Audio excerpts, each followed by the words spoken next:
ഇനി ഇവര് അമ്മയെ കൊല്ലാനെങ്ങാനാണോ പ്ലാൻ ചെയ്യുന്നത്?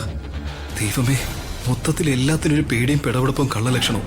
ഉറപ്പാ ഇത് മർഡർ തന്നെ. ശരി, നമുക്ക് ഇവിടെ ഇങ്ങനെ ഒരുപാട് നേരം നിന്ന് സംസാരിക്കണ്ട. അംബിക മേഡോ ദീപൊക്കെ എങ്ങാനും കണ്ട ആകെ കുഴപ്പമാവും. പ്ലാൻ ചെയ്തൊന്നും നടക്കില്ല.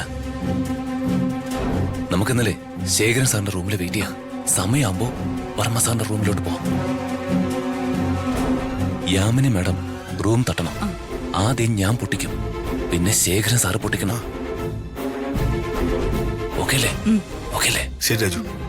അപ്പൊ കത്തി മാത്രല്ല, പൊട്ടിക്കാനുള്ള തോക്കും കരുതിയിട്ടുണ്ടല്ലേ?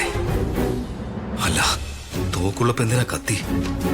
വെടിവെച്ചിട്ട് ചത്തില്ലെങ്കിൽ അമ്മാവനെ കുത്തി കൊല്ലാനായിരിക്കും പ്ലാൻ. എന്നാലും ഇവരെന്തിനാ അമ്മാവനെ? എന്തായാലും അമ്മയെ അറിയിക്കാം. അമ്മാവന്റെ രക്ഷകനാകാനെങ്ങാനും പറ്റിയ പിന്നെ രാജു ഔട്ട്, ദീപക്കിൻ.